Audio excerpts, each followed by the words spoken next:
Welcome to Shalom World Podcast.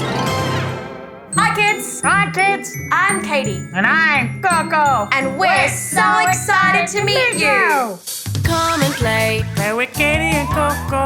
that's the way. Get ready, let's go!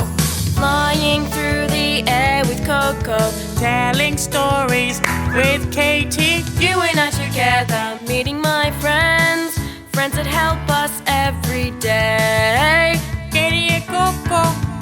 That help us every day. Katie and Koco. Play and sing. Pray and bring you and I, we do our thing. It's Katie and Koco.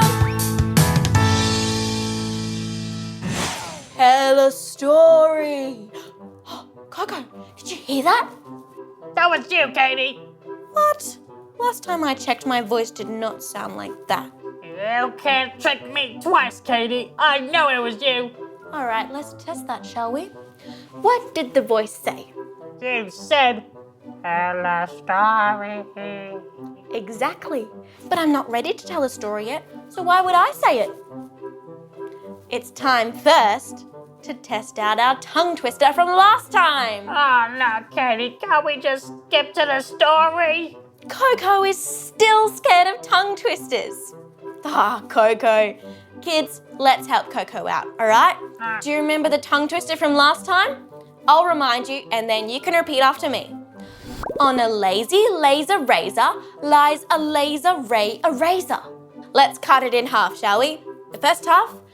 On a lazy laser razor On a lazy laser razor lies a laser ray eraser. lies a laser ray eraser. Yeah, good job.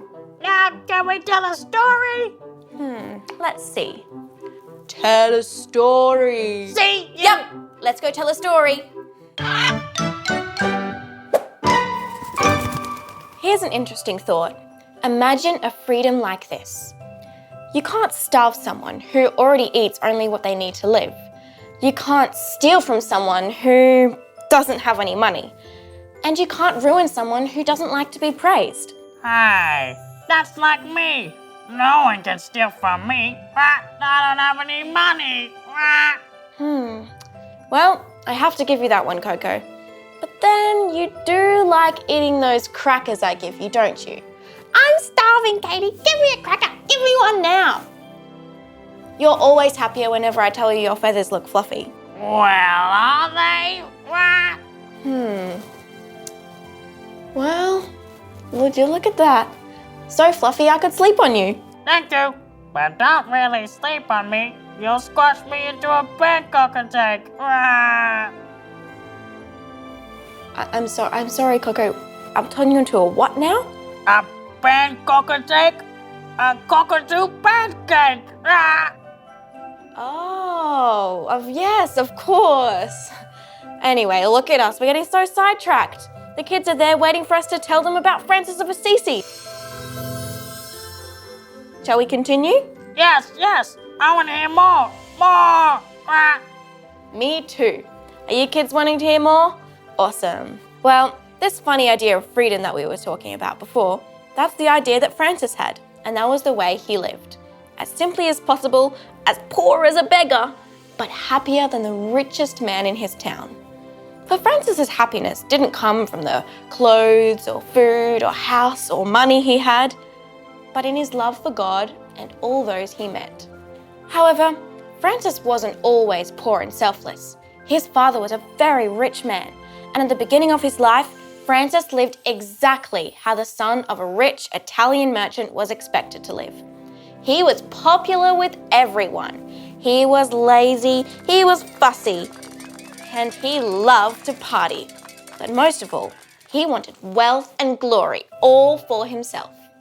And the best way for a young man to win wealth and glory in Italy 1,000 years ago was to go to war.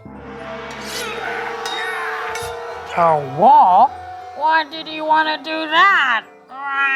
Well, Koco, back in medieval times, there were small wars happening all the time. And the men who won their battles also won fame, money, and honor beyond compare. And that was exactly what Francis wanted. So off he went, full of pride and ambition, and eager to succeed in the life he had set out for himself. But things didn't quite go as Francis expected. God had other plans for him. And on his way to battle, God told him in a dream to return home. So the next day saw him doing exactly that. Do you kids have dreams? Most of the time, we don't really know what they mean, and they can even be pretty funny. But sometimes God uses dreams to speak to us, just like he did for our friend Francis. But God wasn't finished with Francis. In fact, he had only just begun. Now Francis was very sorry for the way he had been living before, and one day, while he was passing by an old ruined church, he heard Jesus on the cross speak to him and say, "Francis, rebuild my church." Now, that was certainly not something our friend was going to ignore. So, thinking that he was only meant to rebuild the little church in front of him, he started to do just that. However, little did he know that his newfound mission was to lead him to rebuild not only the little church in front of him, but indeed the whole church itself. Not just a single building, but the people he called his Christian brothers and sisters. That's a very different kind of glory to the type he might have received in battle, isn't it? I think it's much better. He could have been killed if he went to battle. That's right, Koco, he could have been killed. And if he was, then we would never heard of him. Because the glory he wanted to achieve now was not glory for himself, but glory for God. And he did that without a single coin. What need did he have for gold when he trusted that God would provide for everything he needed?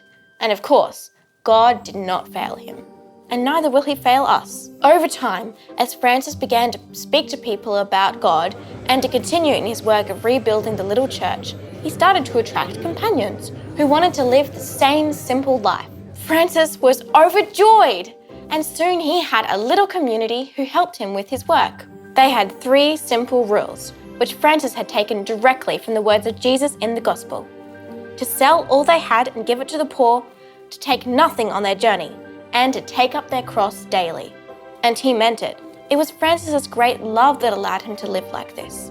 Because Francis loved God so much, he was able to love everyone he met, no matter what they looked like, or how rich they were, or even how nice they were. Even the animals were loved by Francis. Do you have a pet that you like to play with or even talk to? Francis loved every animal as though it were his brother. And the animals loved Francis too. Hey, I'm an animal. Does that mean Francis loves me too? Of course he does, Koco. Do you know the birds that Francis met listened to him all day long and only flew away when he told them to? Another time, when a wolf was attacking people, Francis simply had a chat with the wolf. And after that, the wolf never attacked anyone again and instead became a pet of the townspeople. In fact, the animals recognized how special he was even before the Pope. Do you guys know who the Pope is? I know. Pick me. Okay, Koco. Who do you think the Pope is? He's the man that looks after the church, just like Jesus told St. Peter to do. He lives in Rome and Italy and eats pizza.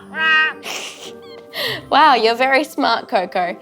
But I wonder what kind of pizza the Pope likes best. Anyway, when Francis went to Rome, he didn't come to ask what pizza the Pope liked best. He came to ask whether he was allowed to live the way he was with his brotherhood. But at first, he was told to go away.